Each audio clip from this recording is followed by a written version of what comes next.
Class, MASH. By a Nutty. Chapter 231, Exchange. MASH ran down the stairs. It was more like jumping down each section. He would then run across hallways and peek into every room as he passed. The building had many rooms, but they were all empty. Even if he could only partially see into every room, it was enough to know that no one had been in them recently. MASH was already going as fast as he could without doing any more damage to the building. He couldn't find anything until he got to the final floor. He noticed that one of the doors didn't lead into a room but another hallway. From its position, he knew that it led into the mountain itself. He didn't hesitate and pushed through the door. The door did not open in that direction, but he was moving fast enough that he was able to crash through it without slowing. The hinges of the door broke, and the entire door got pushed to the side as he ran through the new hallway. His feet froze when he recognized what he was looking at. It was a prison or dungeon, and there were around 100 cells visible. The walls were made of stone and were not made smooth. Instead, it was clear that it was just a natural wall formed by the mountain itself.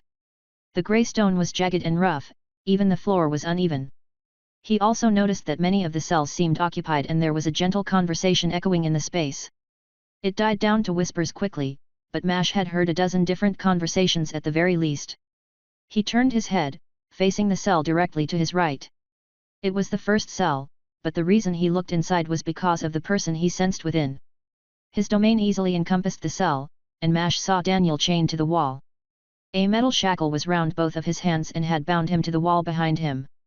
He was asleep or unconscious, but he didn't have any major injuries on him. The only injury he could see was some blood on his knees as they were pressed into the uneven stone. MASH noticed that the people in the cells felt weak. Especially if he compared them to Gerald. Honestly, Daniel and the person across from him seemed to be the strongest. Daniel. MASH shouted the name, which was enough to silence any of the whispers. He didn't bother looking for a key, and just grabbed two of the metal bars with his hands. Assuming that they were somehow reinforced, he transformed his hands into their draconic form. He was confident that he could get through the metal bars. More than bending the bars, he just ended up tearing them from their foundation. MASH was a bit too earnest with his motion and he wound up pulling the bars out and flinging them into the ceiling. They pierced into the stone and dug into it. Well, they were out of the way, so it didn't really matter. He was able to fit through without removing any more bars. The bars probably weren't doing very much, he guessed the shackles were the more important part. MASH, what are you doing here? You need to leave, Gerald, the sect, everything is just wrong. Hearing Daniel's voice, MASH was relieved to hear that he sounded mostly fine. It didn't sound like he was in pain, though his words were thick with worry. MASH, wanting to reassure him, responded hastily. No, we dealt with Gerald. Daniel's eyes widened at MASH's words, and MASH rushed to correct himself. Wait, no. He's still alive. We captured him. We wanted to ask you what we should do with him? And what's up with all of the prisoners? Much to MASH's surprise, Daniel looked extremely relieved to hear that his master was still alive. He would have imagined Daniel to want nothing more than Gerald's death, but that didn't seem to be the case. It made him feel like he was missing something.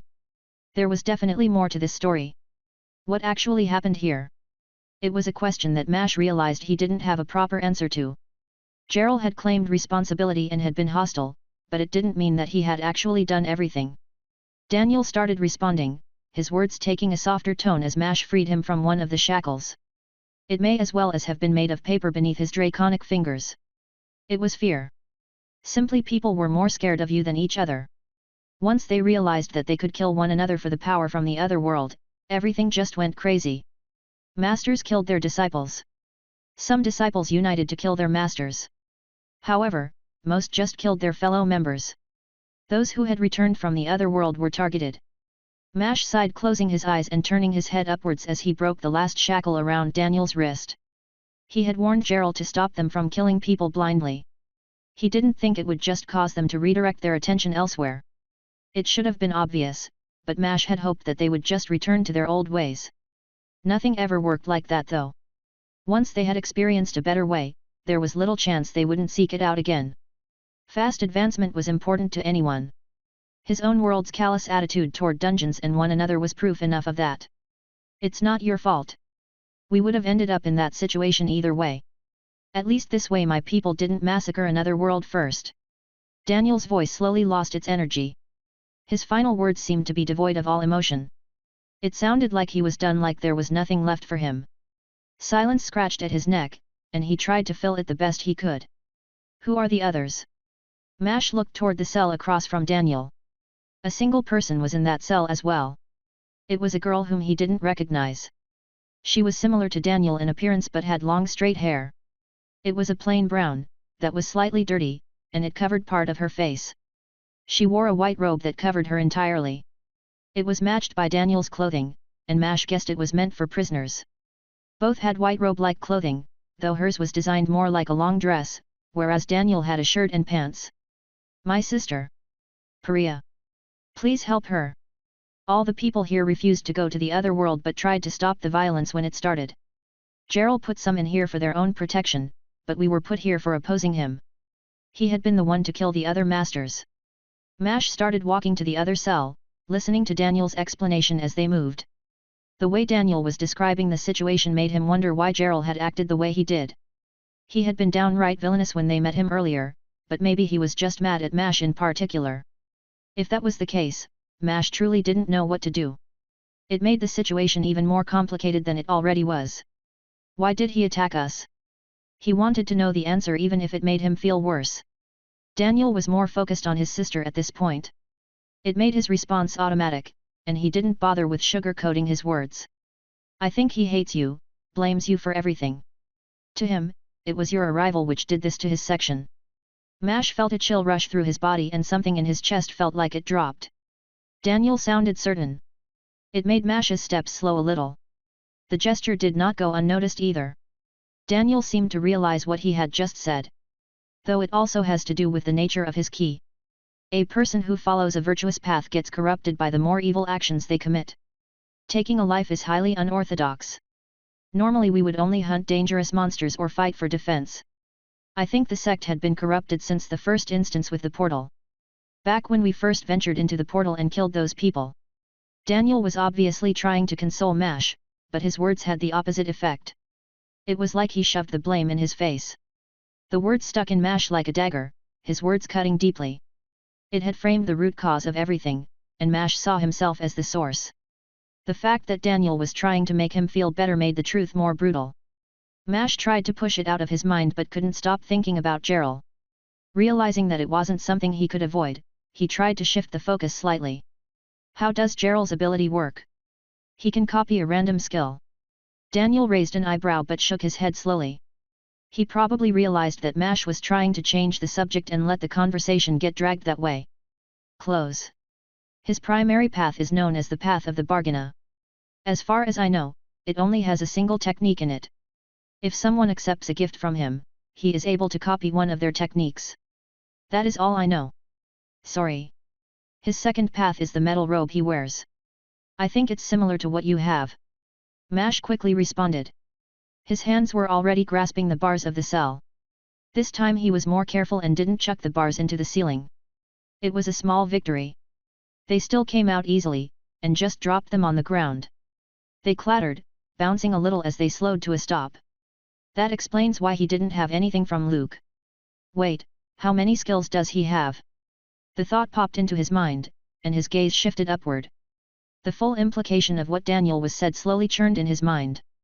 There was no way he had revealed everything. Mash used his connection to send a signal to the others.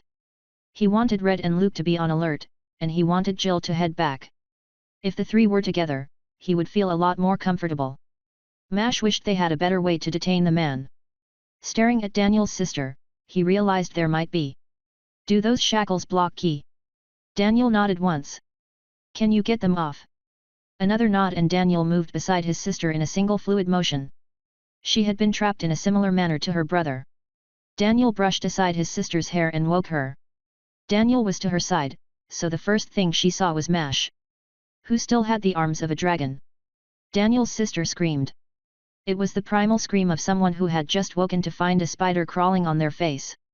He flinched and took an involuntary step backward. His immediate reaction afterward was to look around and be grateful for the fact that he was alone. Daniel's sister was short, and probably only made it up to Mash's chest. He had flinched because of the scream of such a girl. It was embarrassing, but the only one who had seen his reaction was the one that caused it. And he didn't think that she was going to make fun of him as she was very distracted.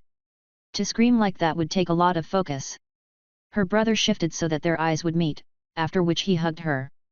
Mash felt like continuing to look would be both creepy and uncomfortable, so he made the gesture of turning his head.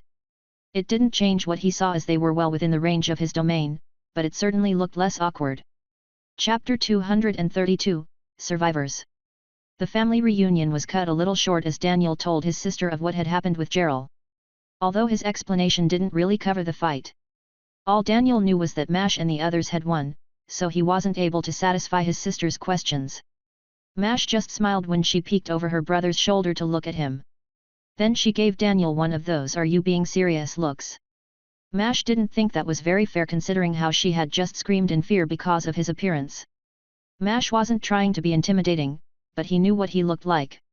Especially considering that his forearms and hands were no longer human. He expected a different reaction but just decided to ignore it.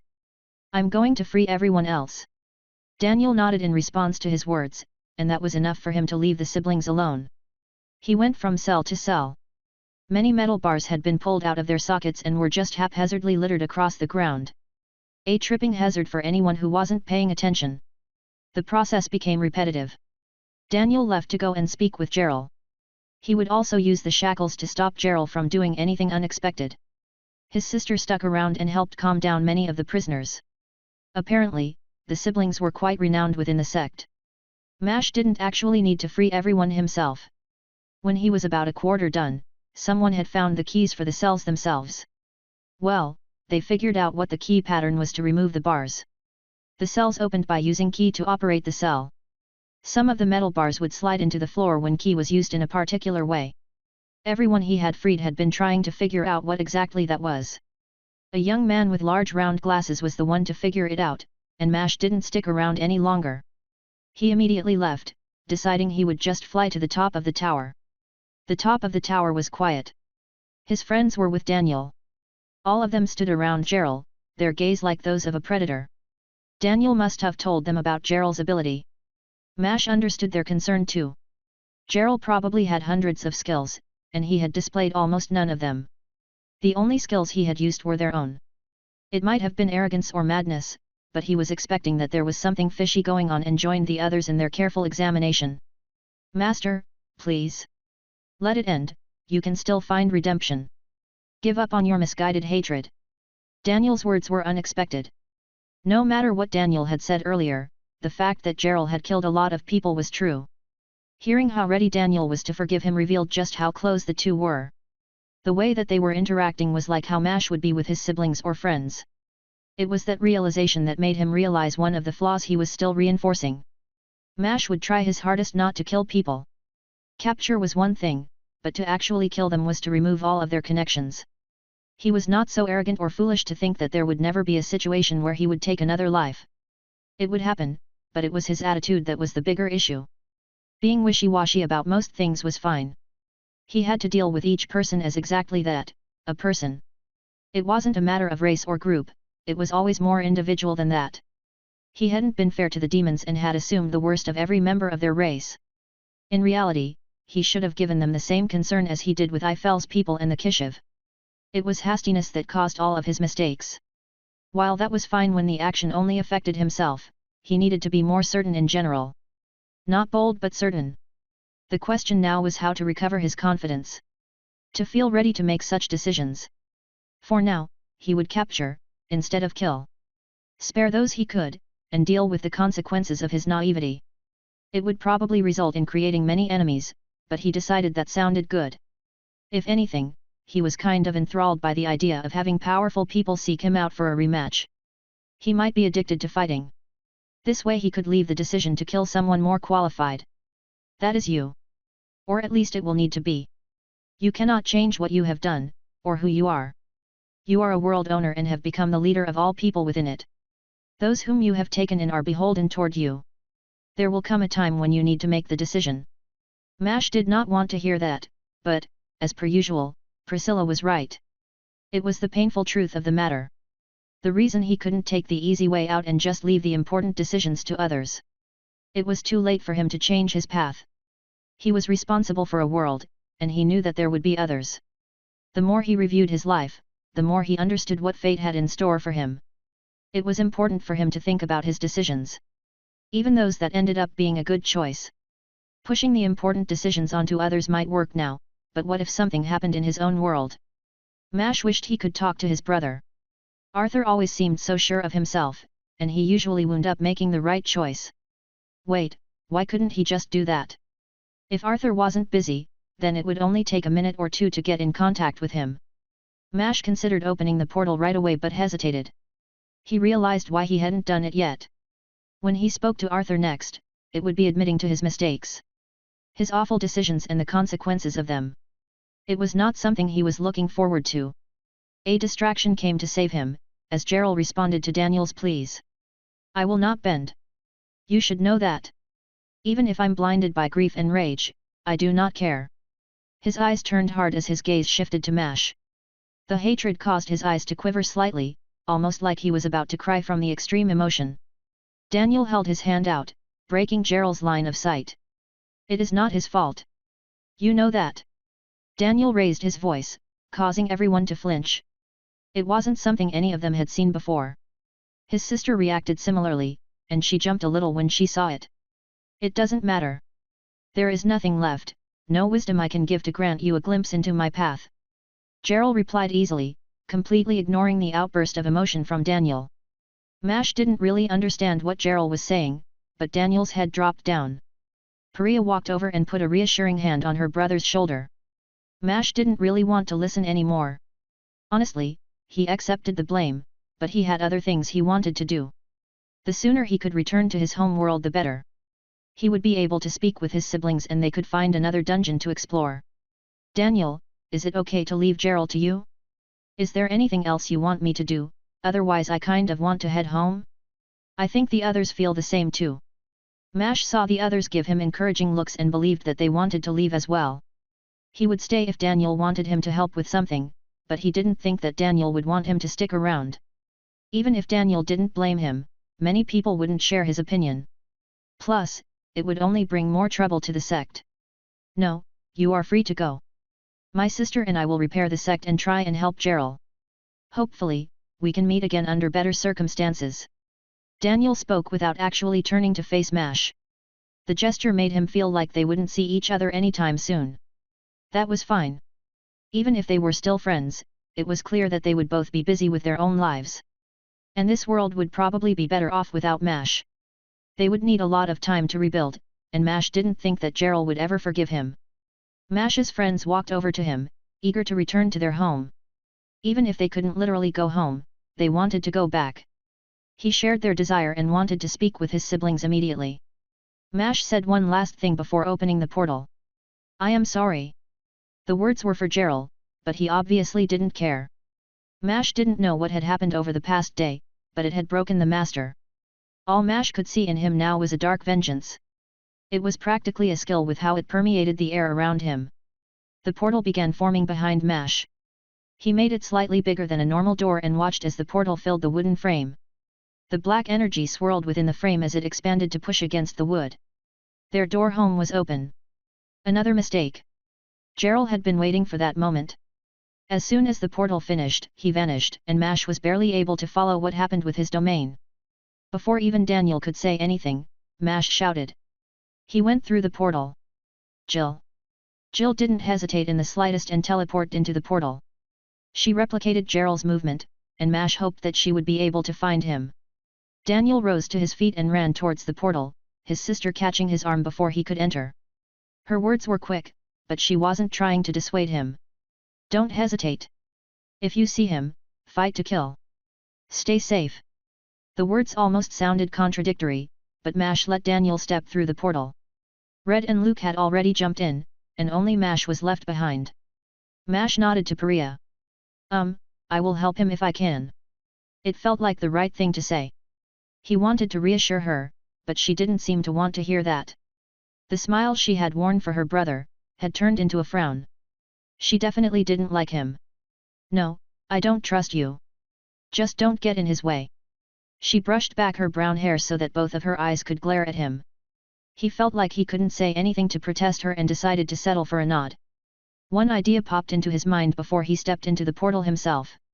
Here, keep this with you. It will make communication easier.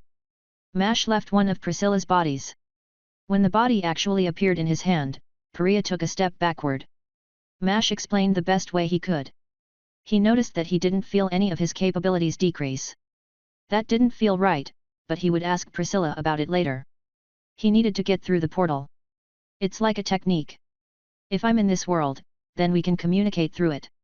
Also, if you kill it, I will know. That isn't a threat, I just mean you can send a signal by doing that.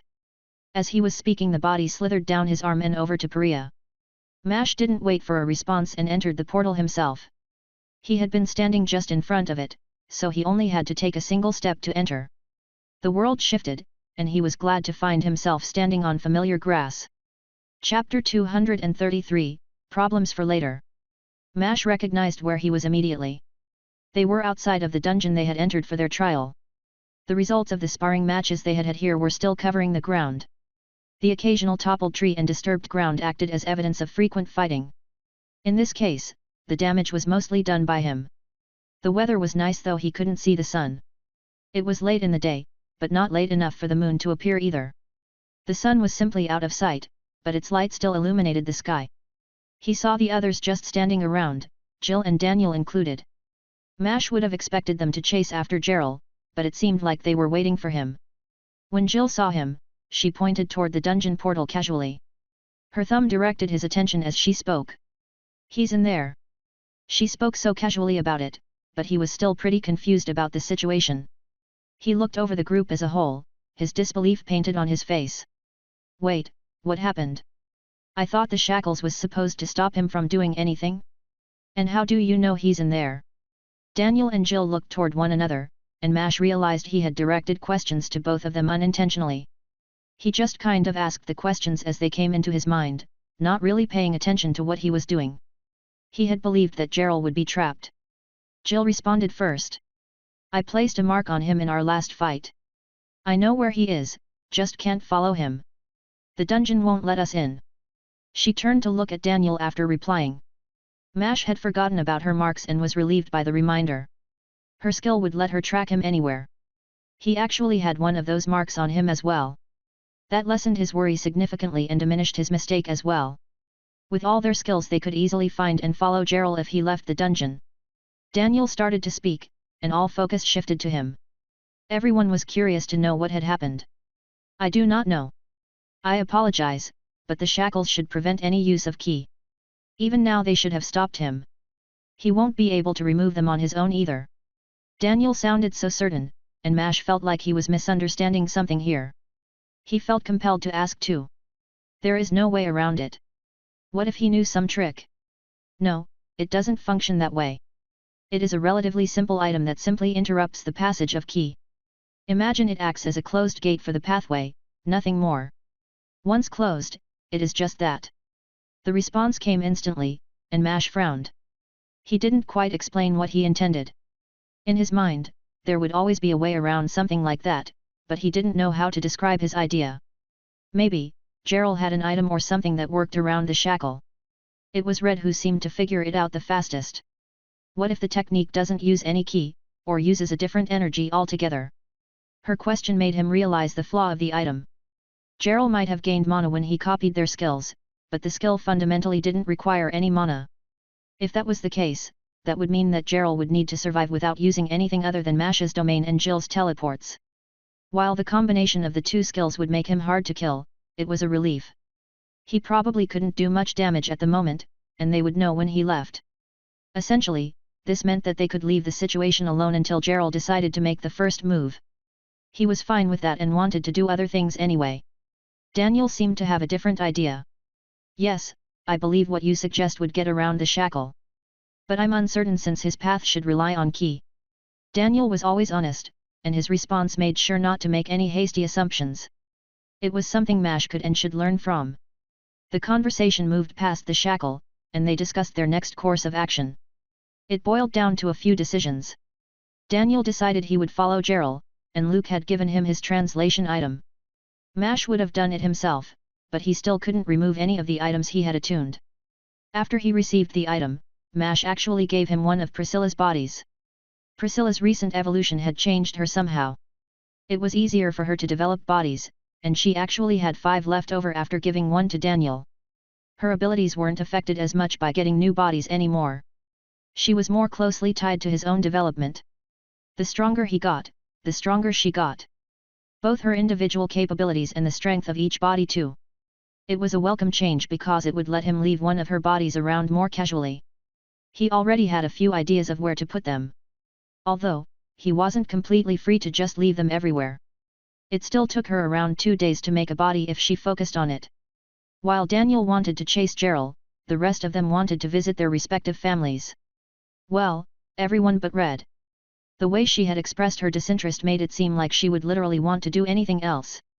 Their immediate plan was to go to the capital, then figure out where to go next. They would need to find some seriously high-level dungeons or areas now, and he didn't know if there were any nearby. Plus, it was probably getting pretty close to his brother's wedding at this point. Currently, he was preparing to speak with his siblings. He was going to tell them the truth and was hesitating to make the connection. "Hey, Luna. I'm back. What day is it?" The message was sent, and he waited for a response. It took a few seconds, but he got the reply pretty quickly. His sister was rushing, he could practically feel her excitement. "The last day of the 4th month. And can you stop using me as a calendar? I mean, we haven't spoken in months and that's the first thing you ask." Mash sighed but accepted that he wasn't being the best about this. He did tend to start every conversation by asking for the date. It was not really what he wanted to talk about anyway. "I'm planning on visiting with the others, is it a good time? We can talk more later too." There was no response. He waited patiently, but after a minute of nothing, he tried again. "Are you busy? Is Arthur nearby?" He still didn't get a response, but Priscilla told him what was happening. She was being prodded by her fellow priests and paladins. They were asking her about something. Priscilla didn't share what as she decided that it wasn't her place to do so. Mash felt weird about that response. It felt like Priscilla was more polite and careful with his sister than with him. "She is kind to me, so I act the same in return. She uses her own funds to purchase crystallized mana to feed me. When I rejoin with the body, I will gain a significant amount of that mana. I constantly give you mana. How is that any worse?" Mash felt Priscilla give him a mental shrug. It seemed to him that she just liked her more than him. Well, he guessed it was fine. Even better if it meant that she would take protecting Luna more seriously. Finally, he got a response from Luna. "Mash, I need to ask, but you didn't get a class that directly opposes a god, right? Also, you didn't become a god either." He froze upon hearing the question. That was not what he was expecting, and he looked away awkwardly. The gesture was involuntary, but it wasn't like she could see him. That was relief, otherwise she would have definitely been able to read his expression. He wasn't either of those things. Well, he didn't think he was a god. He owned a world now, but that wasn't the same thing. Right. His sister's follow-up got him to respond. If he hesitated any longer, then she would definitely suspect something. Knowing her, she probably already suspected him. "No, neither I think." "Why though?" "Nothing." A few prophets had suggested that someone received an anti-god class, and they had also said that a new god was coming. "I just wanted to make sure you weren't either." They were definitely talking about Jill and Luke. Honestly, the latter might also be related to him. And if spun a certain way, Red's class could be seen as it was in opposition to the gods. That was a stretch though. However, Jill was definitely the anti-god class. He didn't want to lie to his sister either, so he decided to force the conversation elsewhere. Is Arthur there? And is it okay if we come back?" "No, he's at home, I think." "It's your home too unless you bought something else." The response was almost instant now. He guessed that whatever was distracting her had left. He gave his reply soon as well. "No, but I do have something interesting to show you. We will be home in a few minutes. See you soon." As he sent the message to her and turned toward Jill and Luke, who were standing nearby. They couldn't overhear the conversation, so he would need to explain what happened. "They know about you both. Apparently, some prophets noticed your arrival or advancement. Maybe don't mention your class." "Well, Luke can I guess, but Jill, you really shouldn't. She looked at him like he was crazy. Her words were filled with incredulity, and he realized that his warning was unnecessary. Isn't that obvious? I mean, my class is so obviously taboo, that I would have to be insane to think anything else. I'm not an idiot. Jill didn't sound angry. Instead, she sounded like she thought he was an idiot for considering anything else. Mash wouldn't have done it, but he got looks from the others that said they believed otherwise. Feeling slightly hurt, he spoke sourly. Whatever, let's just go. She said it was fine. Jill didn't need anything else. The world shifted around him. He found himself standing within the house itself.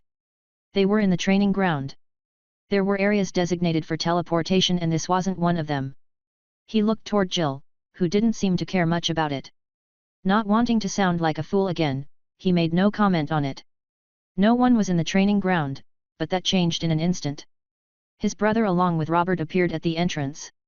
Mash was surprised to see them together and noticed that Robert was wearing what looked like a uniform. It seemed like the twin was working for his brother now. His military outfit was one that somewhat matched his brother's clothes. His brother had a weapon in hand, frost already coating the ground. As soon as he realized what happened, the weapon began to dissolve into mist. He didn't yell, but he was clearly not happy with their arrival. Mash, would it really be so hard to not break in? His brother didn't really sound all that mad. It sounded more like a familiar kind of annoyance. Mash was smiling though, momentarily forgetting the difficult conversation that he needed to have. He let himself forget about it for the moment and just ran over to his brother. He felt like a little kid and was just glad to have his brother around. There were so many things he wanted to talk about, both serious and just out of curiosity. Chapter 234, Better. Mash sat across from his brother. He didn't cry or anything, oddly he hadn't really felt like doing that despite all of the things that had overwhelmed him. He spoke firmly and told Arthur and Luna of everything, both the mistakes and what he decided to do afterward. They hadn't said anything so far, both of them just sat around him and waited for him to finish. He was done now and let them know as much. Well, any advice? He had already apologized profusely for his lies and didn't want to repeat himself too many times. His brother didn't want his apologies, and Mash could tell that Arthur was growing more annoyed when he tried. Arthur spoke first. I'm glad you told me, but you shouldn't blame yourself. While I trusted you, I couldn't just change how the kingdom operated on your word alone. Nobody here did anything hasty. So, I don't want to hear anything about you apologizing to someone. His brother paused and just stared at Mash. The intensity in his gaze made Mash nod his head involuntarily. It was hard to disagree when his brother got that serious. His sister had a sympathetic smile on her face, and Mash wondered how many times she had done something to earn it too. Luna was very impulsive. She never did things as severe as Mash, but she had purchased many things without thinking twice. His brother wasn't done and started after Mash's nod. Now for advice. I will say you need to figure out what you want to be. I don't mean anything specific, but you have too many responsibilities, either live up to them or pass them on. Looking over an entire world is going to be a lot of work. It's not something you can do with a flimsy mindset. Luna interjected and spoke loud enough to stop Arthur. It is just how things work. My class made me important, and now yours did too. It sucks, but he's right. You need to start figuring your shit out. If you leveled slower or didn't get such a huge class then it wouldn't matter, but now, it's unavoidable. Mash was only somewhat surprised to hear his sister mention responsibility, but he remembered how much effort she had put into learning how to heal with his mother. Luna understood how to balance her life. She indulged when she was free, but she kept to her beliefs and worked respectfully. Arthur was similar, but he tended to be more reserved in his free time as well. To Mash, his brother was always this mass of near-perfect control. He wasn't the type to make the same mistakes that Mash did. That was why Mash was paying so much attention. He wanted to emulate him even a little bit. So, because I grew quickly, I have to be responsible. How am I even supposed to respond to that? Mash wasn't feeling sad at the moment, rather he felt some hope. It sounded like both his siblings had experience with what he was going through, even if the scale was different. They had become special with their classes but went beyond just that, they were both responsible for other people. Luna was basically a saint, her next advancement was approaching too. His brother was around 20 levels higher than Mash and was a hero. Also, he was engaged to a princess now too. Responsibility was not something foreign to him. His brother didn't smile, but his unchanging expression reassured Mash. There isn't any easy solution, but you follow what others have done. For better or worse, you're basically a king. I know this might bore you, but I suggest you read a book on the kingdom's history. Learn some of the reasoning behind the laws that the king set up. Establish some of them in your own world. That should work for that. As for your own personal issues, I suggest you keep talking about them. Either with me or Luna. Mash could agree with that, and to that end, he summoned another of Priscilla's bodies. He left it with Arthur and wondered what would happen if he released all of them. One of my bodies must remain with you, but that is all that is needed. At the same time the body of Priscilla that was with his sister rejoined with him temporarily, before returning to his sister again. That would deal with the excess mana that the body had, and would let Priscilla make another body or two to compensate for the ones he had just given away. That sounds like a plan, but what about right now? Luna responded first, her words sounded more like a personal desire than actual advice. You should stick around and take a break. She probably didn't want him to go into another dungeon, but he didn't know if he could actually stay within the city. He wasn't as worried about his fate, but about Jill and Luke. Well, mainly Jill. If her class ever got discovered, then it would cause a problem. With his luck that was bound to happen, so they would just spend as little time as possible within the city itself. Still, they could teleport back regularly, so it should be possible to come back every night. He didn't mention his thoughts directly. Arthur picked up after Luna, his expression turning into one of determination. With all of what has been said, there is still something I must say. Mash, you are an adventurer, for better or worse, that means you will wind up in more fights. Both with monsters and people. You can't do those things with so much consideration, it will cause you or your friends to wind up dead. It's why get into situations like with this Gerald fellow. If someone comes to you for a fight, then you need to go all out. If that leads to their death, then it was a consequence of their decision. All you need to do is avoid starting the fight yourself. His brother was going full lecture mode, and Mash felt the need to interrupt. Wait, you make it sound like I'm going to need to kill people. His abrupt and blunt words left everyone without anything to say. All three of them just sat around the table and traded glances with one another. After a minute of that, his brother sighed before answering. The way his brother was glancing at Luna, told him that she wouldn't like her response. Yes, you likely will need to. Mash, even if you avoid every fight, you can, people will come to find you. You have to realize what it means to be above level 100. People will try and kill you. Many nobles will try and capture you. Foreign nations use them as a commodity and hunt them like a grand trophy. That was something that Mash hadn't considered. He knew that there were only a few ways to get to level 100 but didn't make the connection. Red's own advancement was done like that. Naturally, people would attempt to do the same thing as her family.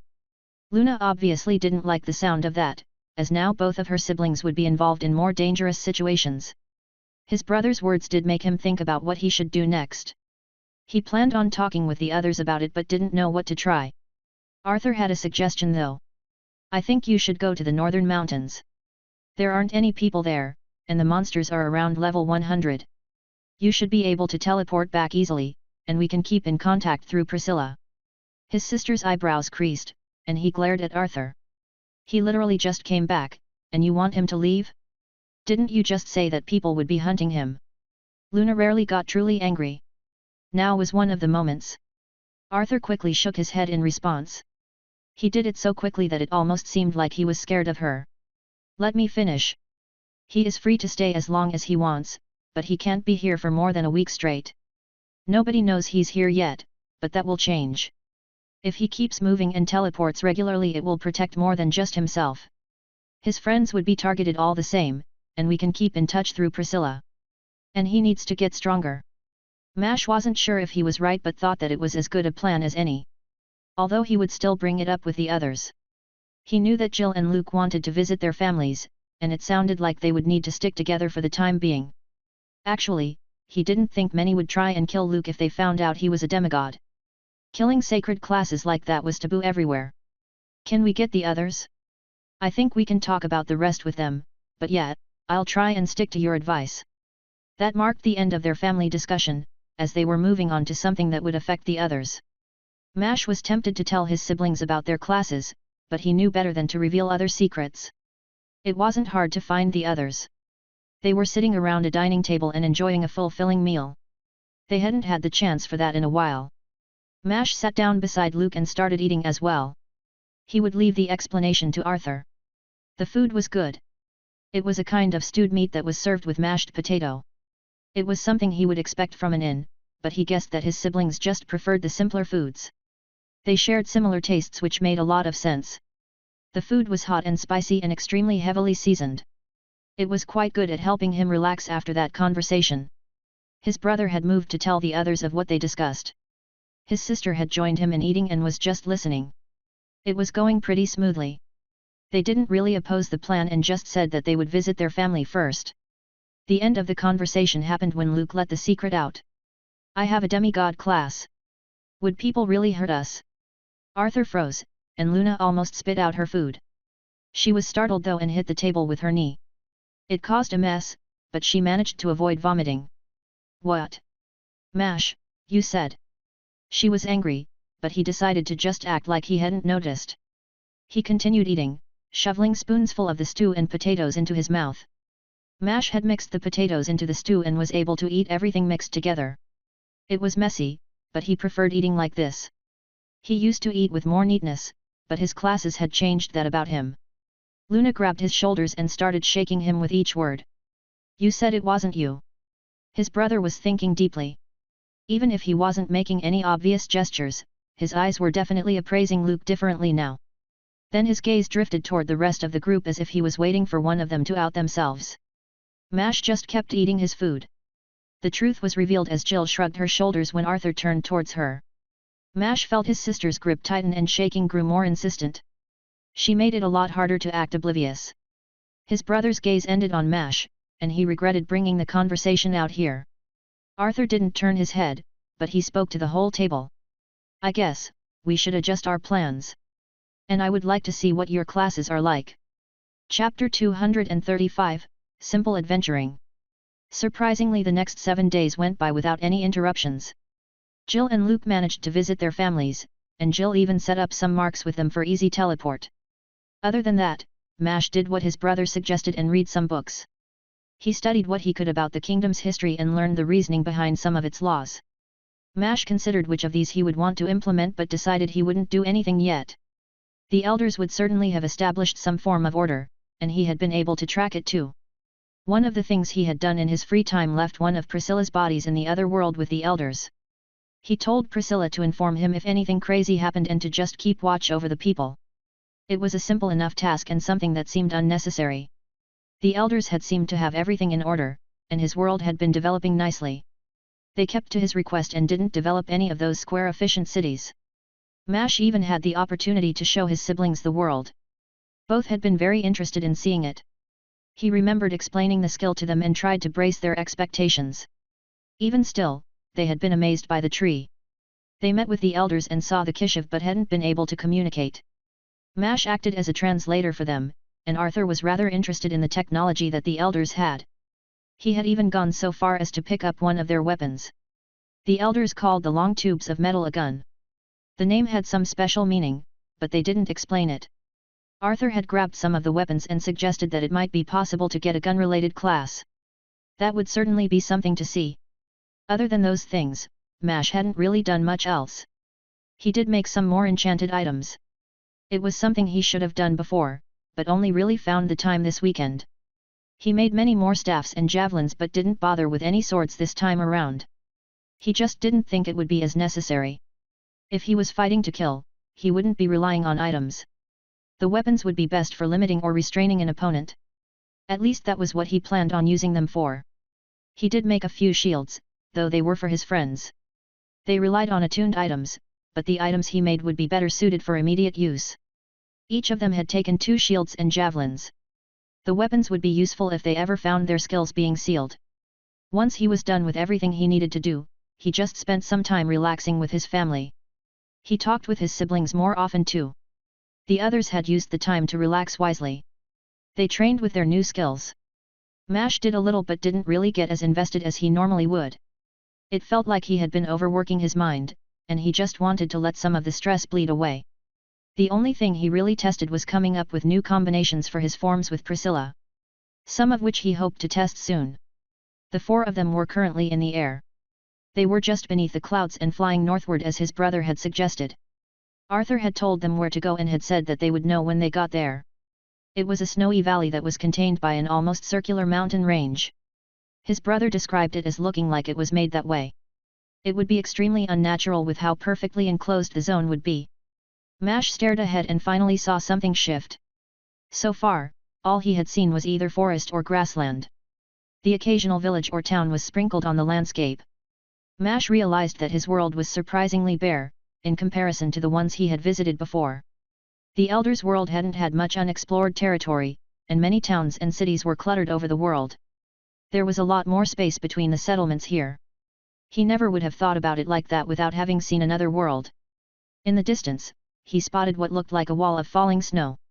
It was a snowstorm, but the snow was moving so thickly that he could barely see anything. Flying through that would be fun. That thought popped into his mind as they closed in on the white powder. Mash was currently using his cat form's wings as they used significantly less energy than the others. It also provided them with his most steady flight. The wyvern's wings relied on a burst of speed and then gliding with the momentum that he built up. He could obviously use his wing affinity with either form, but this was a lot simpler. The first thing they noticed was the chill air that seemed to grow denser the further north he went. Now the air felt frigid, and the cold buffeted them like crashing waves. The others would be worse off than him. He could regulate his body temperature easily and was able to withstand the cold pretty easily. The others weren't so lucky. Luke and Jill especially suffering from the increasing chill. Red felt the cold but said that it wouldn't really do any harm. Mash sped slightly ahead of the rest of the group, ignoring the call of Luke from behind. "Give us a second. Going to grab the necklaces." Mash, Luke, Jill, and Red all bought these necklaces that would keep their bodies warm. Mash didn't because it was something he would have needed to attune to, and that would be a waste. The others didn't attune to the items yet either. They thought that they could handle the chill without them and hadn't attuned to the items earlier. Mash guessed that they were going to do it now though. He wondered what items he wanted to attune to, but he didn't actually know what the best option would be. There were a lot of attuned items that could be good, but nothing he felt he needed now. Mash had purchased a preservation storage item. It was like his storage space but would stop what was inside from decaying. He figured he would need it if he wanted to store some monster corpses. He got a large one, so it should fit a few dozen monsters, though that would mostly depend on the size of the monster. Mash crashed into the snow wall and was surprised to realize that it felt almost like a literal wall. Simple stone wouldn't feel as strong as that. It kind of felt like he was slammed into the ground itself, but that changed once he was actually within the storm. Now the wind was spiraling all around him, snow getting thrown into the air in random directions. It seemed like the wind had no pattern, and he began to understand why his brother said that they would know when they got there. The way the snow was moving, the wind, and even the ground below were weird. He was high enough to see the mountain range his brother had described. It looked more like a wall than a random mountain range. Within was the forest of large spiny trees. Snow covered the trees and the ground, making it seem like a painting. The way the green of the trees cut through the white snow was almost idyllic. It was definitely unnatural looking. The falling snow seemed to swirl around the mountain range, making it seem like the forest was at the center of the storm. In an instant, he realized just what he was looking at. The storm and the mountains felt like they were a natural cage or container. It was definitely not something natural. He shook his head once and told himself to stop. "Don't think about it, Mash.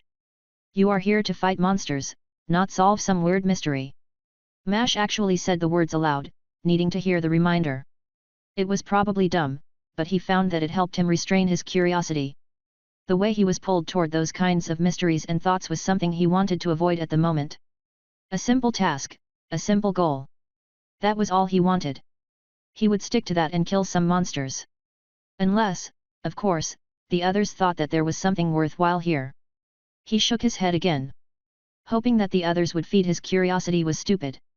As he thought of them, they punched through the snow wall too. He turned to see them and waved them over. Jill muttered something, but he couldn't hear it. He had a pretty good idea of what she said though. It was probably something snarky about the cold. Once they got close, Mash gave them a second to take in the sight. That was the disadvantage of being the first inside. He was already over the initial mysticism of the site. That is as weird as advertised. This time Jill was close enough that Mash could hear. He nodded along, thinking that his brother had undersold the strangeness.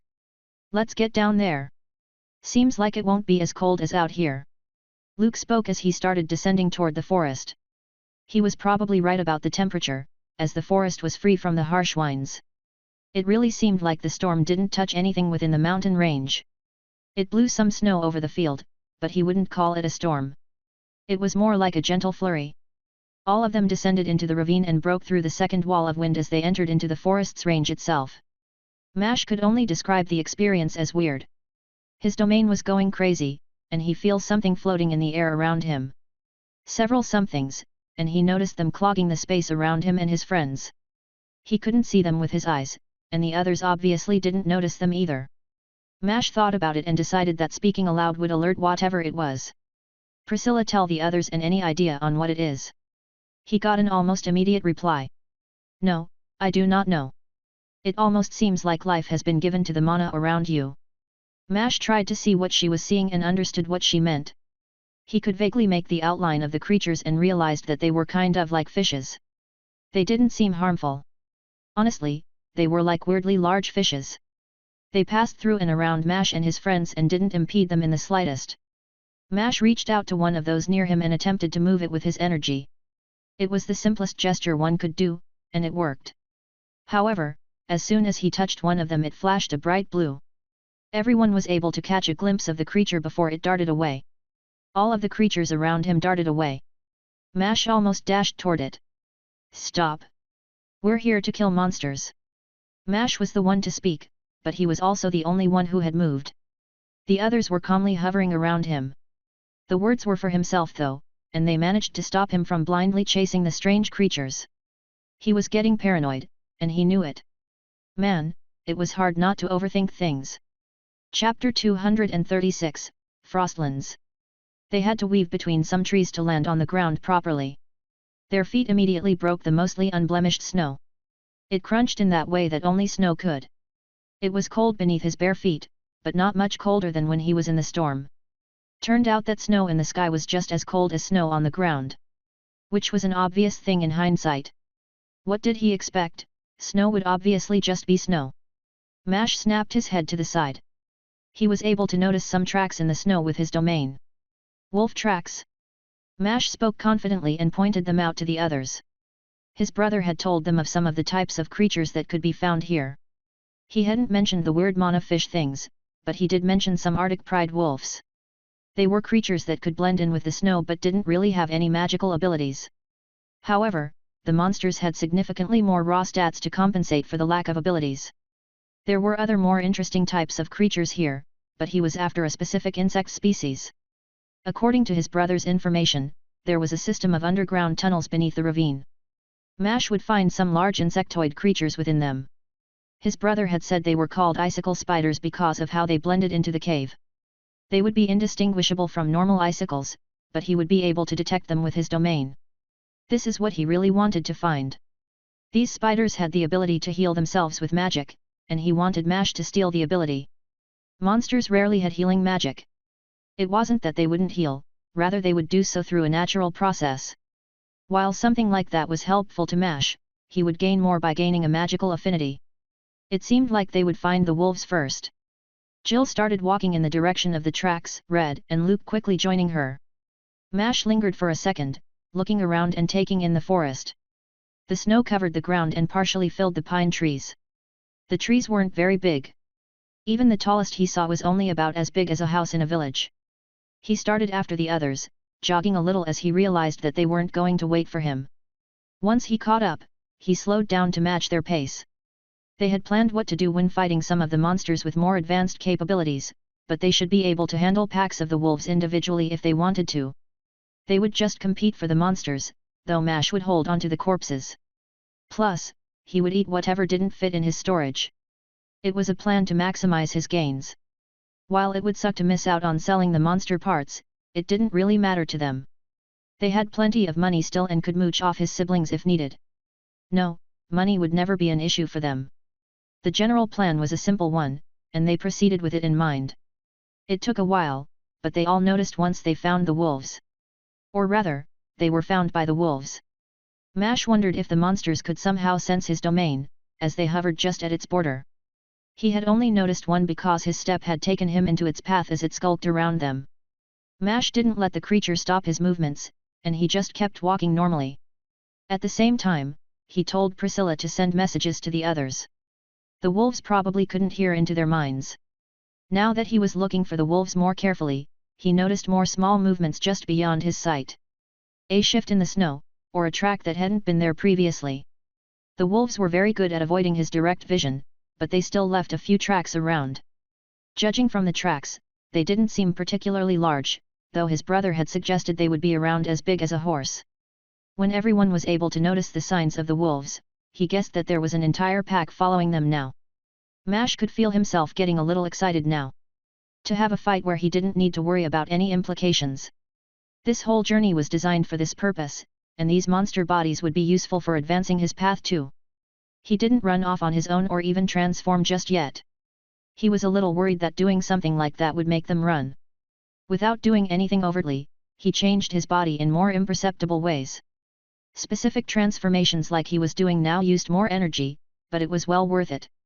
Hiding his improvements let him get a jump on something in a fight. This time he went with his dragon form, his muscles growing denser and bulking up a bit.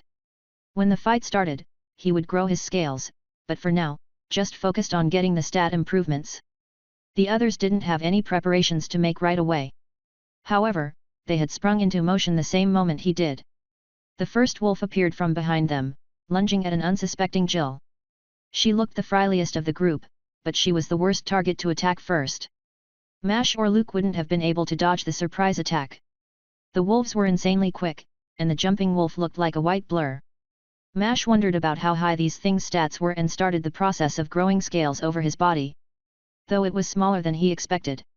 It was only about as big as a normal wolf. His brother hadn't mentioned another species though, and these were certainly fast enough to be around level 100. Jill was the only one able to dodge such an attack perfectly, and she did exactly that. She teleported forward.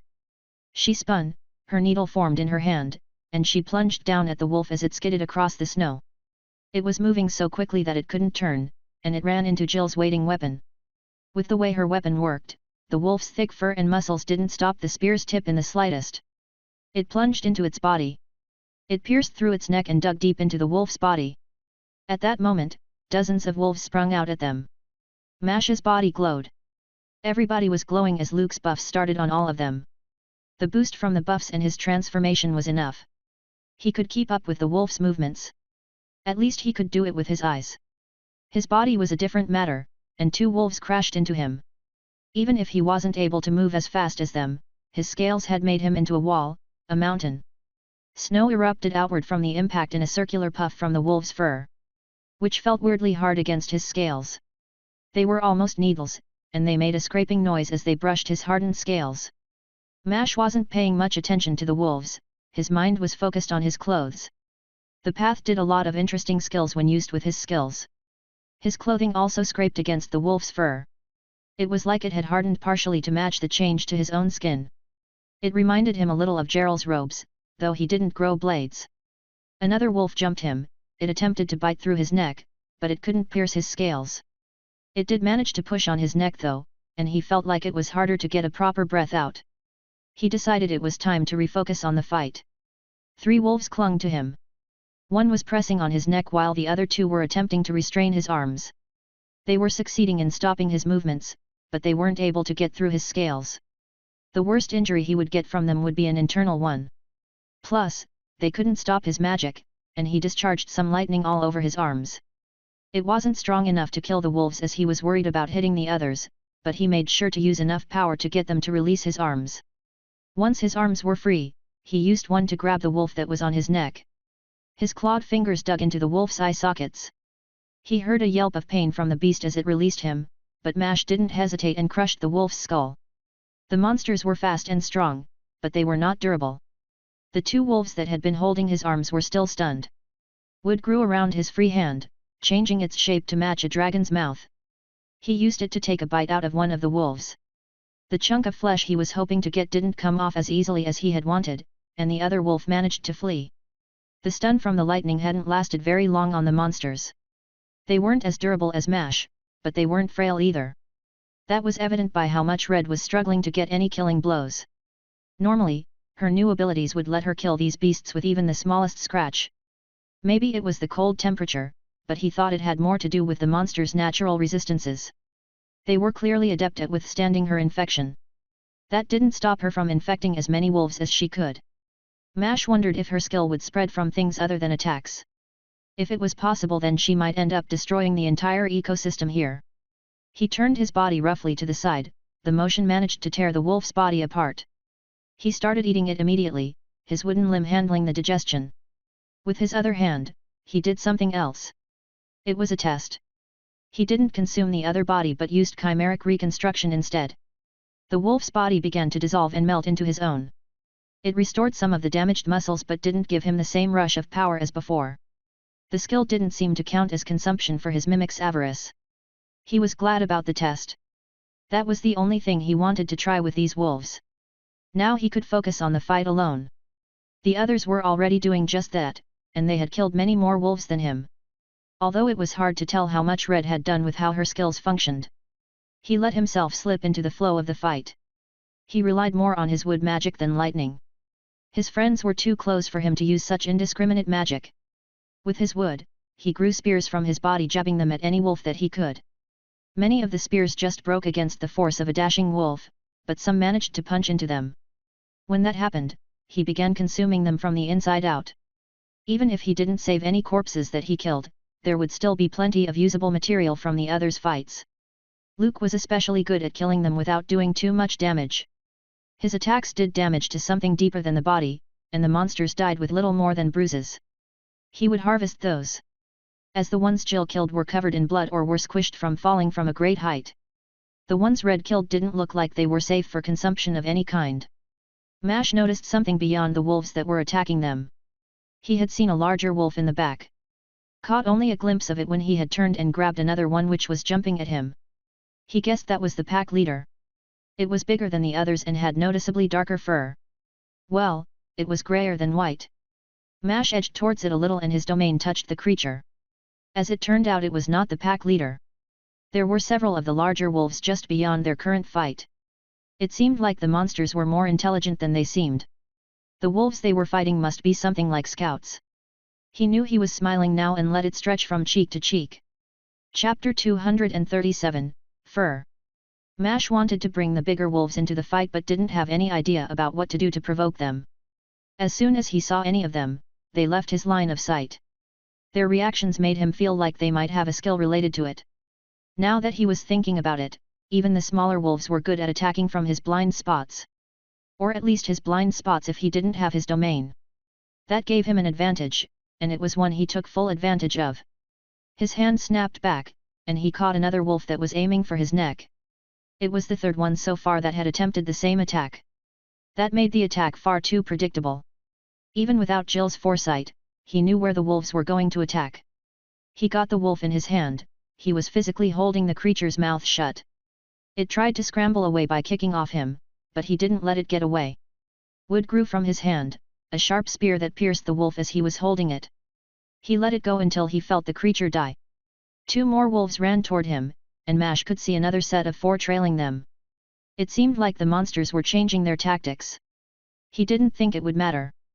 These smaller wolves simply didn't have the power to seriously harm him. A dozen wolves would need to bite him at the same time for them to do any lasting damage. Coming at him in these small groups wouldn't even be a challenge anymore. That was doubly true as the wolf in his hand was consumed by a wooden maw. He had killed enough wolves to get a pretty sizable increase, and these wouldn't even be able to scratch him if he took the effort to dodge. He wanted something more powerful or bigger. He would settle for bigger. Sending a quick message to the others, he leaped at the largest wolf he could see.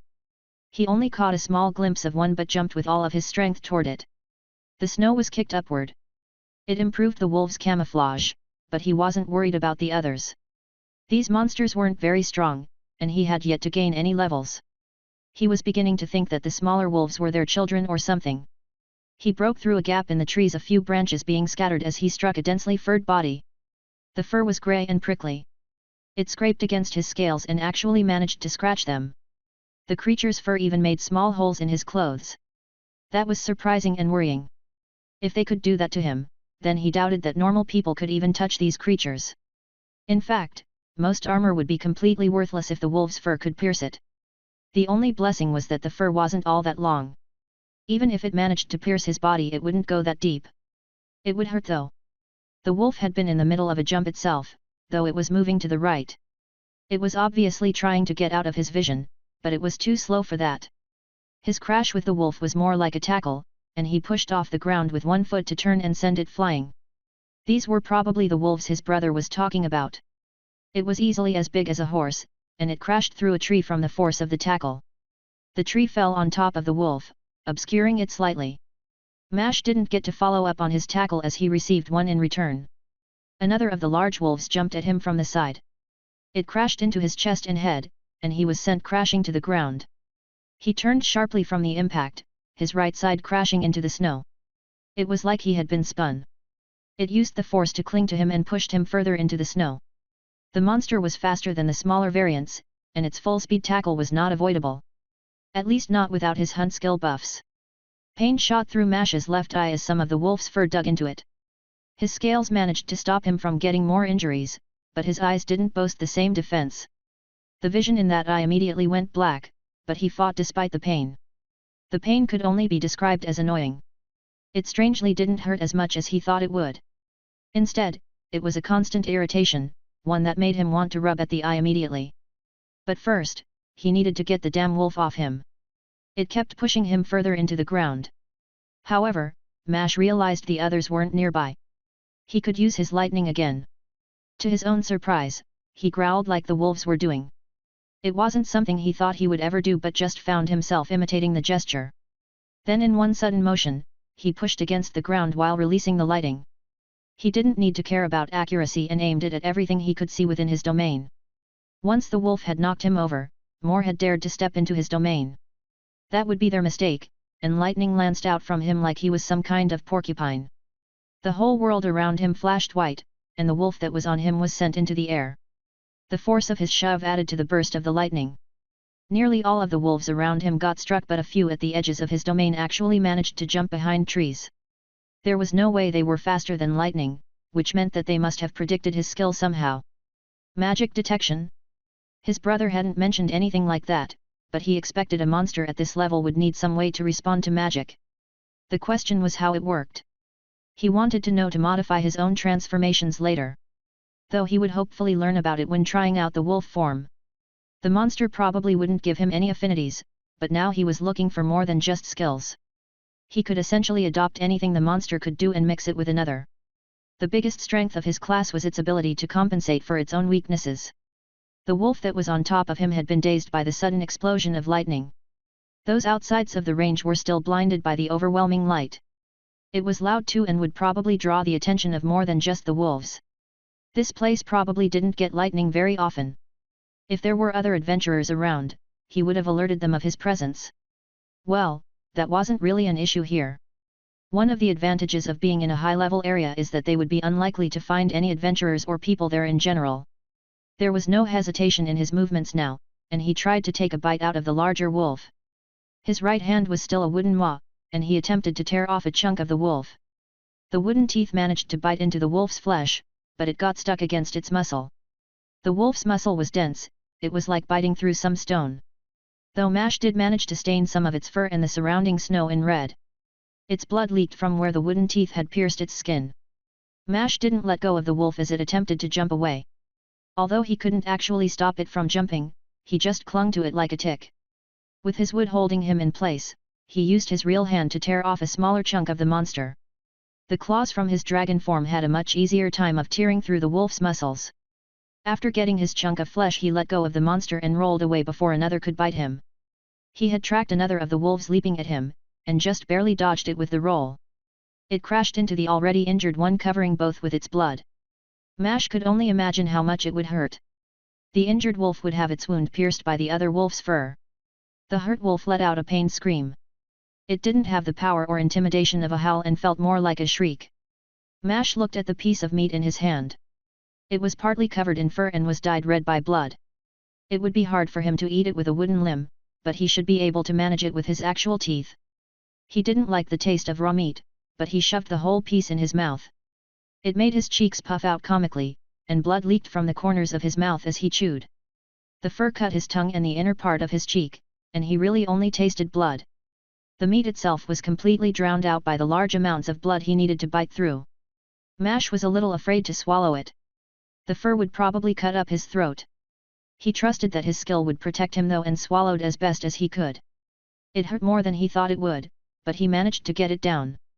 The stat gain was a lot more impressive now than with the smaller wolves. Blood leaked from his lips, and his teeth were coated in red blood. Despite the pain, he still smiled. These wolves were more along the lines of what he was hoping for. The two wolves that had crashed into one another had shaken off their stupor and were circling him slowly. More wolves were joining them now too. Both the large and small variants. It seemed like they were changing their tactics again. It was more akin to what he expected from the animals. They were planning on overwhelming him, but he wouldn't let that happen. He decided it was time to get more creative with his transformations too. Even just partially using the treant form would improve his wood affinity. Wood wasn't as useful here, but he could still make some distractions with them. He wanted power more than the speed at the moment. The wolves were fast, faster than he could keep up with, but that would change. Use the wolf form. Priscilla had a good idea. He hadn't thought about using an unknown form but realized that was stupid. He would gain a lot of speed by using it. If he mixed it with his dragon and treant form, he would be extremely durable too. It did look strange though. The color of his body had changed, and his scales had taken a bark-like texture. His hair had been replaced by grey hairs, and patches of it stuck out from between some scales. He truly looked like some kind of elaborate experiment. A creation rather than a creature. Although, he felt strong. He didn't know exactly how much the form improved his abilities, but his legs had thickened significantly. The muscles in his thighs had ballooned. He flexed a little and bent slightly. His thighs seemed to grow bigger with the motion. He prepared to jump at the circling wolves. The injured one would be slower than the rest, and this would be a good way to test his power. Chapter 238, Chimera. Mash threw himself at the wolf. The movement felt too unstoppable to be called a simple jump. He was moving so fast, that there was nothing he could do but brace for the impact. His arms only barely managed to cover his face when he slammed into the wolf. It had attempted to dodge, but it was far too slow. He definitely felt more like a thrown rock or something, and the way the wolf broke around him added to the fact. He honestly thought that he would just rip through the creature. The bigger wolves were a lot stronger than he expected and it took the blow. That didn't stop a satisfying crunching noise from spreading from the wolf. Even if it was strong, its bones had been shattered. It tried to scream, but it only managed a pained wheeze. Mash quickly rose to his feet and knew that he didn't have the time to relax. More of the large wolves were running toward him. He thought quickly and kicked the broken wolf toward one of those that was charging at him. His foot sunk deep into the wolf. Its body was no longer as solid as it was a moment ago. He felt a little bad and wondered just how many bones he had broken. The guilt passed quickly, as the wolf ignored the kicked body and jumped over it. The monsters obviously didn't care for each other. The wolf that had jumped wasn't able to turn, but it didn't matter. It was on a crash course with him, and there were two more coming up behind. They had him surrounded. Well, almost surrounded. He jumped into the air, though the wolves could catch him if it was just a simple jump. Though this wasn't that easy. He used his wind affinity to push himself further upward, turning and facing the ground. His jump had carried him high enough that he couldn't see the wolves within his domain anymore. Although, he was quick enough to see two of the wolves collide. Neither was injured, but he wasn't expecting it to do any damage. He wanted the vantage for a different reason. In the air, he could see most of the wolves, and most of the surroundings too. He could catch the rustling of trees and see the subtle movements of wolves in the area. In the process of falling, he pushed his hands to the side and opened his mouth. Lightning spread from his fingers, raining down on the wolves in the trees around him. The blast of lightning that he shot from his mouth was different though. That was more like Priscilla's spread attack, and he aimed it at where he was landing. It blinded him temporarily, but there was nothing he could do about that. He could still track the lightning a little though. It shot downward, striking the ground, and then it spread out in a circular discharge. The way the lightning moved, it seemed like it was chasing the wolves. However, the reality was much simpler than that. It merely struck at everything around where the bolt impacted. It did look like more intentional as it spread out in a series of branches. Lightning couldn't actually be circular after all. No, it just branched wildly in every possible direction, and it would hit whatever was around. All of the lightning was loud, and he was hoping the noise would disorient the wolves as he landed. While he could keep flying, he didn't think it would help much against the wolves. Even the big lightning blast only killed a few of the smaller wolves. There seemed to be a big difference in power between the two types. It was simple, size mattered. At least it did for the wolves. Mash landed, but he was not even given a moment of reprieve. Wolves lunged at him, jumping from behind others of their kind. They had used one another as shields. It was a surprising tactic for a bestial monster, but they had been pretty smart so far. That was all he could think, as two wolves bit into him simultaneously. He managed to block the one going for his head with one of his arms but couldn't stop the other from biting into his thigh. It actually managed to bite him too. The monster's teeth cracked and punched through his scales. Even if it didn't get very far, he was momentarily stunned. Few things had managed to break his scales, and he didn't think that these monsters would be able to. His body was jerked roughly as the two wolves attempted to drag him in different directions. The one that had leaped for his head wound up biting his forearm. It yanked his arm as the monster flew past him. The momentum of the wolf's jump was enough to pop the arm out of its socket. That hurt more than he liked, but he wasn't completely helpless against these wolves. They had dared to give him a vulnerable place to attack, and he would take full advantage of that. Without really caring about what magic he used, he simply decided to do everything. Wood grew from his body. It grew within the wolves' mouths, filling them and wrapping around their tongues and teeth. They tried to complete their bite and jump away, but he wouldn't let them. He wasn't the most skilled in a fight. He knew that the style he developed was best for fighting with weapons against other people. In a situation like this, he went with a more brutish mindset. Taking hits didn't matter so long as they weren't vital. He was durable enough to withstand anything else. That mindset helped him work through the pain. The wolf's teeth dug deeper as it managed to close its mouth a little more. However, it was too late. He aimed to kill these monsters and filled their mouths with an amalgamation of all the magic he could think of. Lightning, water, wood, even demon fire, and anything else he could think of attacked the creatures from within. He even remembered the weird magical distorting thing he got from those desert worms back in Eifel's world. All of that combined created quite the reaction within the wolves. It ended up being a mistake. Even without using all of that, the wolves would have died. His attack did a little more than just kill the wolves. They exploded in viscera. The monsters' everything spread over the area, covering the remaining wolves in blood and giving Mash a coat of guts and goop. He knew that his magic was unlikely to do any damage to himself. Every affinity he gained improved his resistance to that magic as well. Plus, he almost always used his anti-magic to protect his body. That didn't do anything to change the result. The smell and sight were disgusting. The wolves had practically ballooned before they erupted.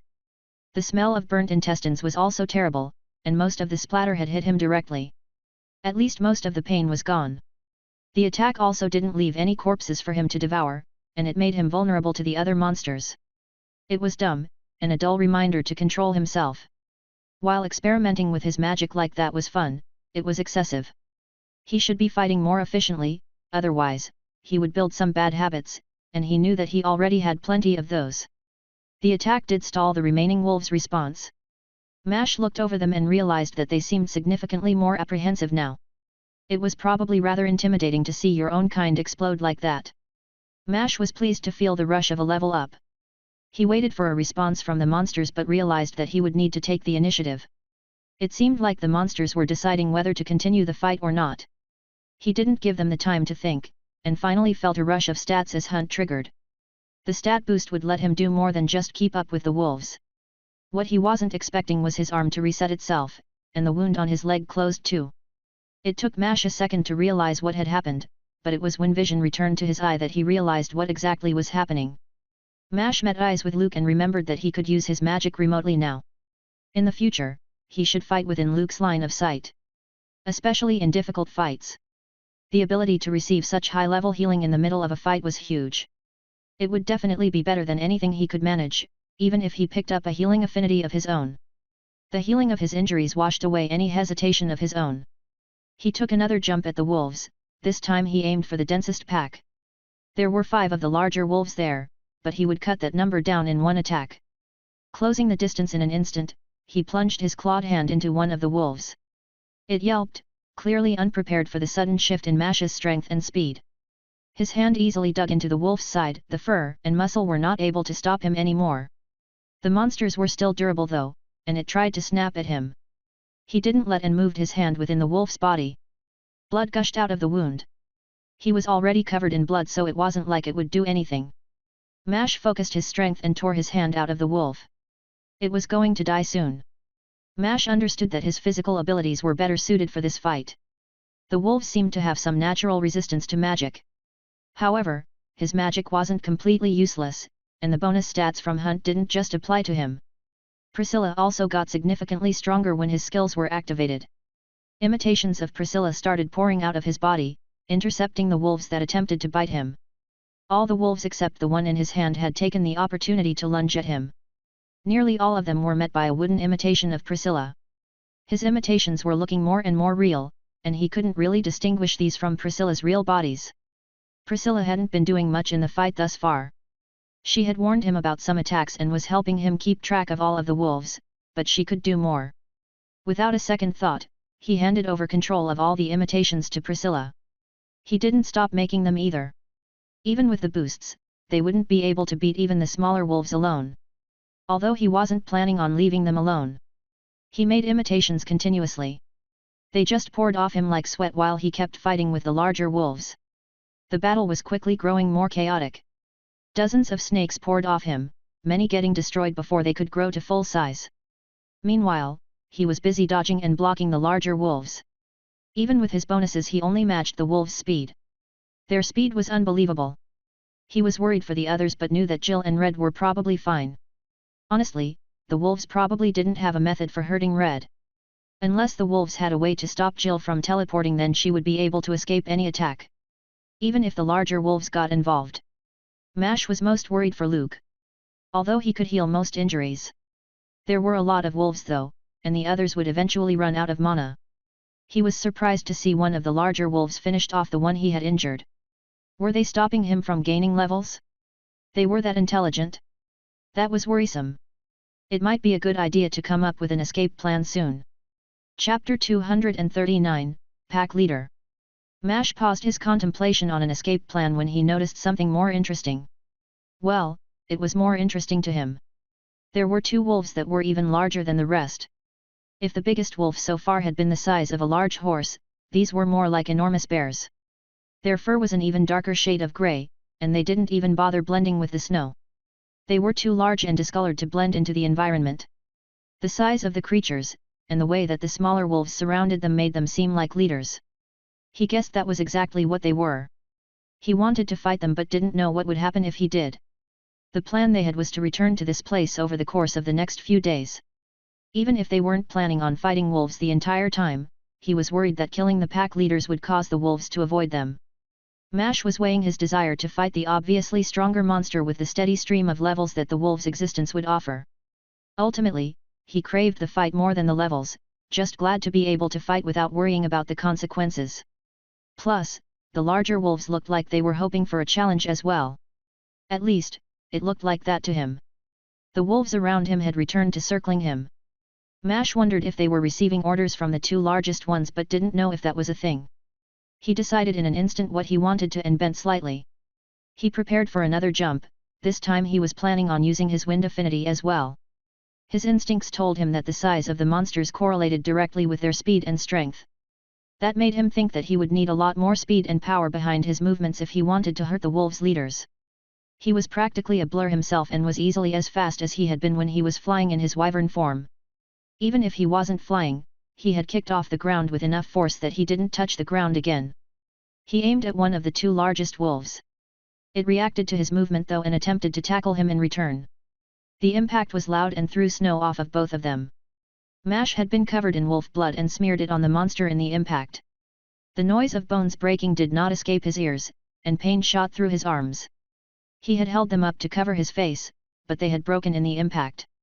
The wolf didn't get away unscathed either, or Mash could tell that it was struggling to breathe. The wolf's chest. Well, the part of the wolf that was just beneath its neck had collided with his arms.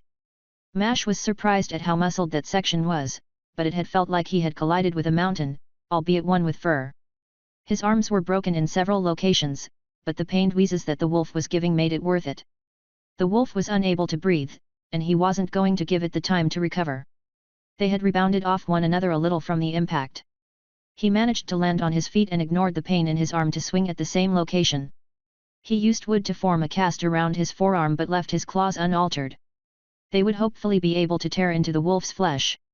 The wolf tried to step out of the way, but it was slightly delayed in its reaction. Mash swung his claw with the intention of cutting, and he scored a long gash across the wolf's chest as it failed to run away. Despite the cut being long, it was very deep and only bled a little. He tried for another cut, but the monster managed to regain its breath, and pushed Mash with its head. It didn't try to bite him but shove him away. Mash could do little to resist the sudden motion, but he tried anyway. Wood grew from him even as he was lifted off the ground. It grew around him like a web. He tried to tether himself to the monsters or even just the dirt that was slowly being revealed by the fight. The snow had been pushed and moved and the ground was nearly bare now. Although it would never be perfectly clear as snow fell consistently. It was light though, and they were easily outpacing the gentle white stream. He managed to stop himself from getting sent too far away, but that only lasted for half a second. Two of the horse-sized wolves lunged toward him, each slamming their teeth down on his shoulders. They were aiming for his neck, but he managed to wiggle enough to avoid that. The monsters were resilient and bit down on whatever they could.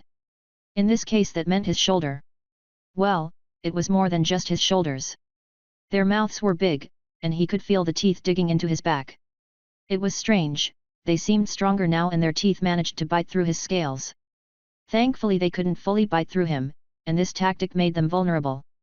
It was a suicidal attack, and Mash felt like the monsters knew it. They didn't try and escape or jump away. They held to him and simply tried to bite through him. Mash struggled to stand with the weight of the monsters, but his wooden supports were helping him. He started filling the wolves' mouths with wood and frying them with lightning. The whole interaction only lasted a few seconds, but the uninjured leader was already on the move. It probably knew that the two on him would die. It was obviously aiming for his head, but Mash focused on finishing the ones that were on him. Even as he burned the wolves from the inside out, he started making wooden mouths within the monsters. He bet that their cooked insides would be easier to bite through than their skin and muscle. The noticeable increase in his stats proved that theory.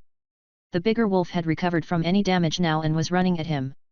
He prepared to release lightning, hoping it would slow the approaching wolf. At the very least, he bet that it would blind the creature.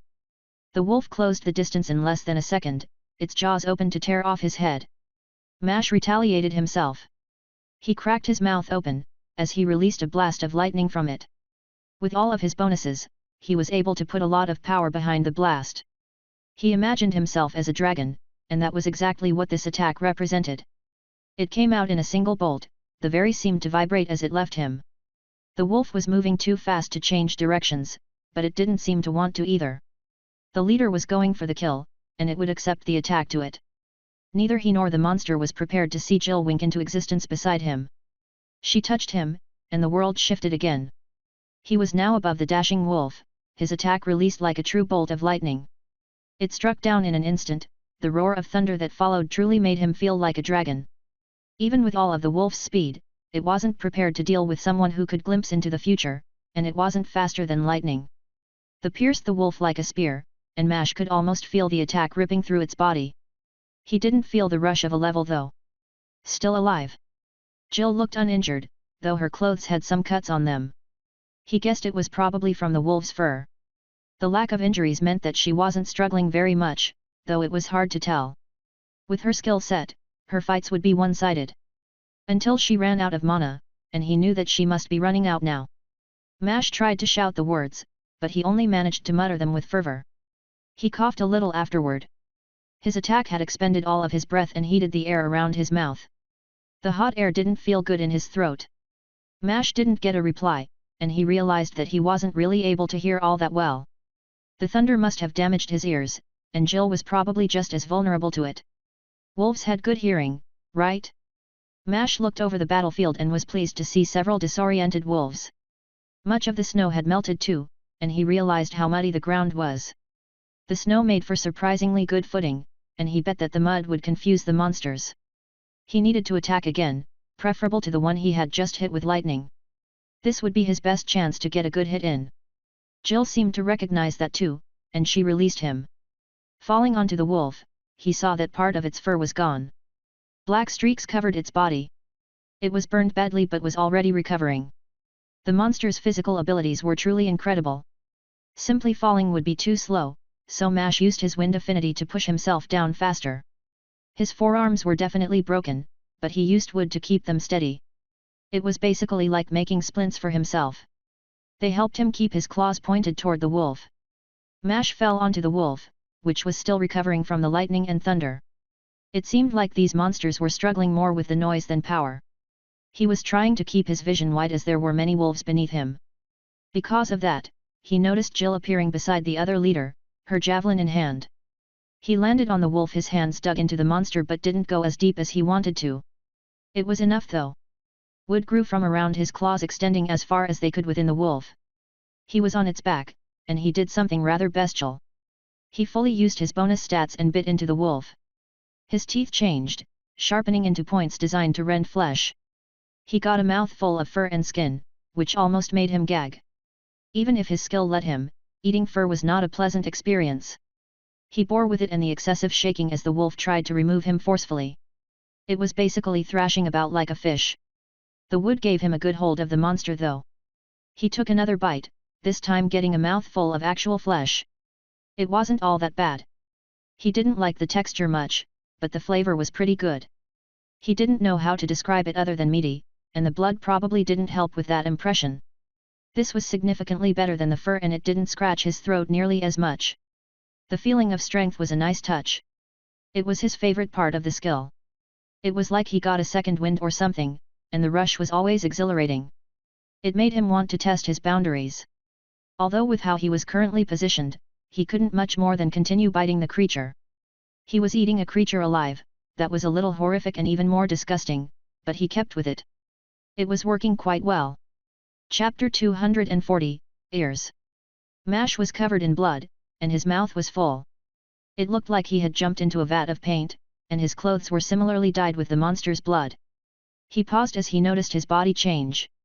It was an involuntary change that had him worried at first, but he realized what was happening. On top of the stat bonus from Mimic's Avarice, he gained a much larger bonus from the change in his transformation. His wolf form seemed to evolve as he digested this stronger species of the monster. His senses improved and he felt stronger and faster too. The patches of fur on him grew more dense, and Mash noticed his hair grew a little longer too. The wolf was growing more panicked too, and it started running at full speed. It didn't seem to be aiming at anything, and it seemed like it was trying to run from him. Mash was determined to hang on though and started to take another bite. He was surprised as the wolf jumped and turned suddenly in midair.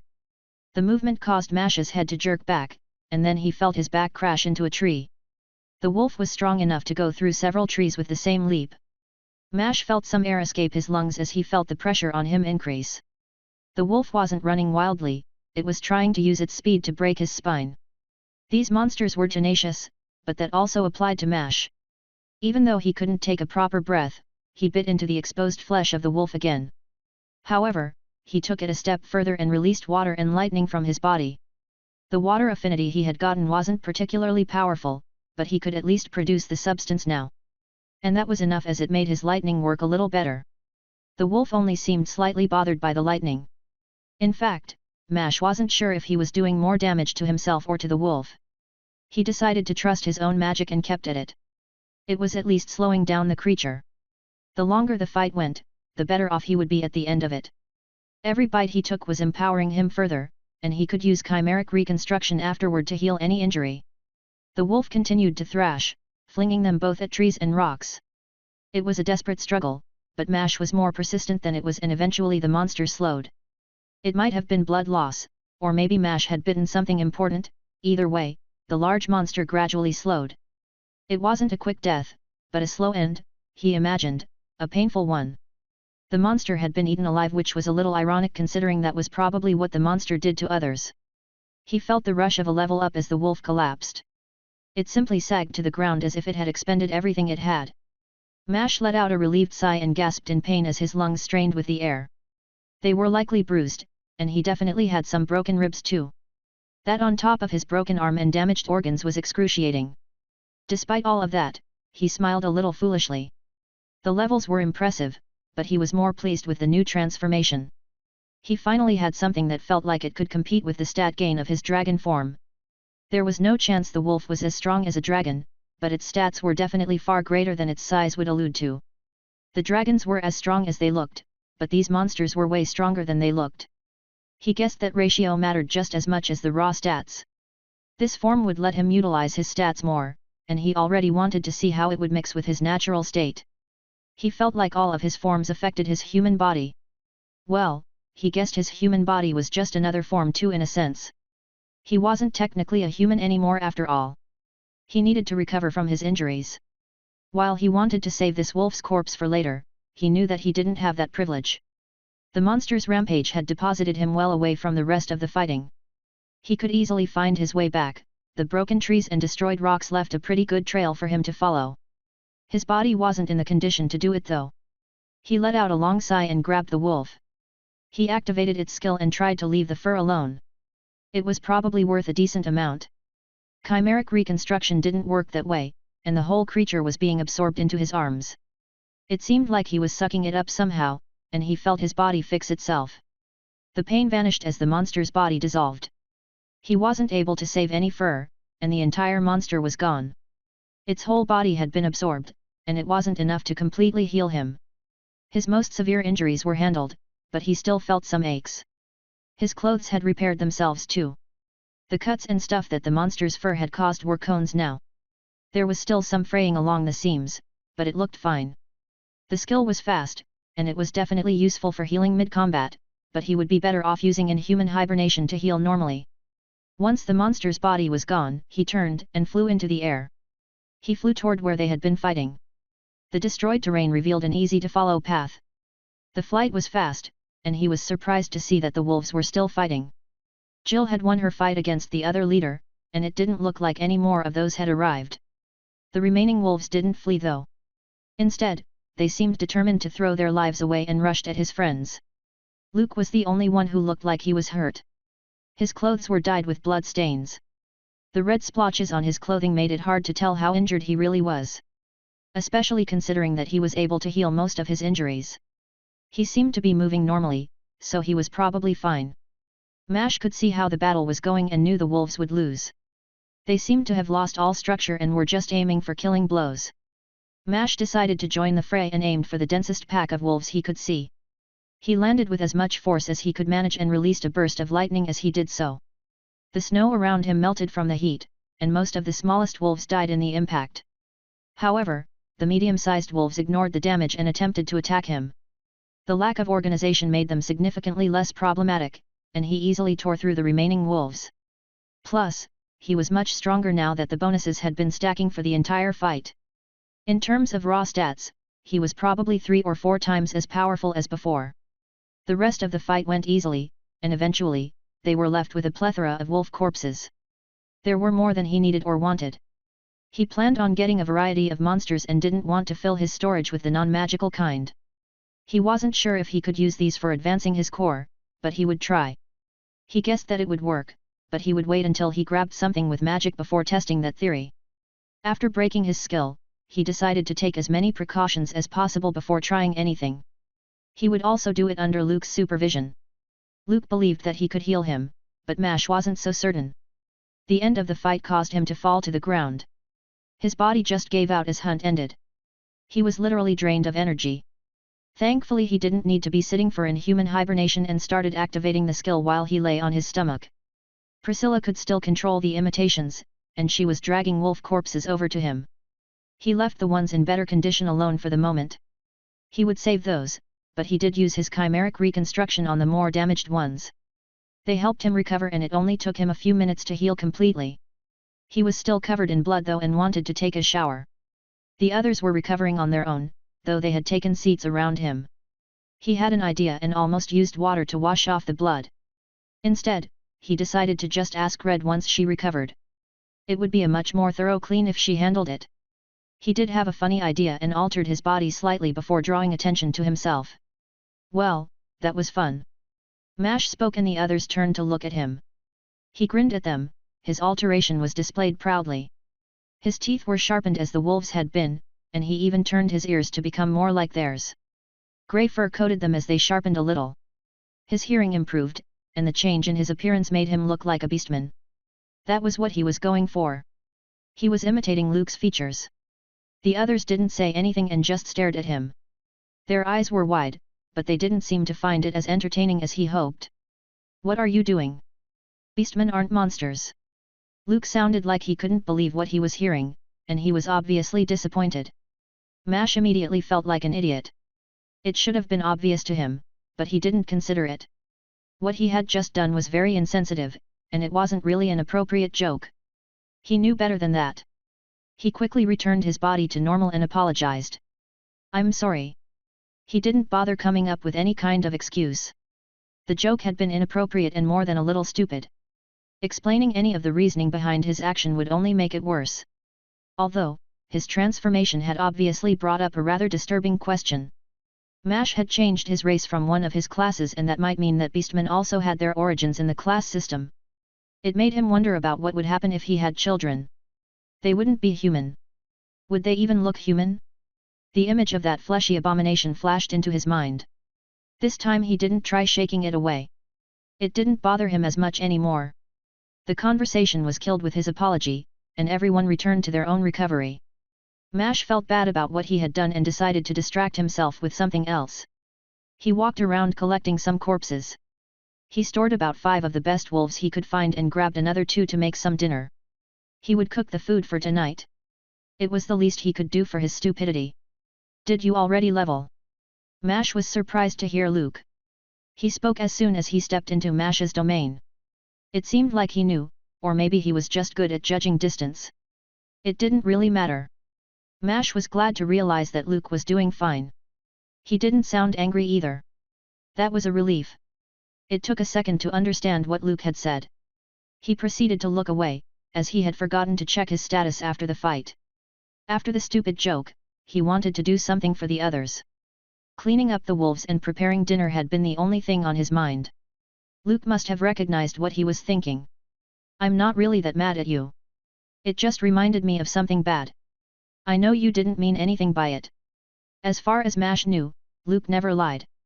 He decided to take the words literally and nodded. Even still, he wanted to do something as an apology. I'll still make dinner. Actually, I'll just cook all the meals this week. I mean, I feel like I need to do something. I was really being an idiot. I'm not going to stop you. You and Red are the best cooks. Luke smiled as he replied, and slapped Mash on the shoulder. The reassuring gesture got Mash to return the smile with one of his own. They talked a little more as they returned to the rest of the group. Once there, Mash told the others of his plan to cook. They didn't protest, eager to relinquish the duty to someone else. With that settled, he took a seat and decided to level before starting on dinner.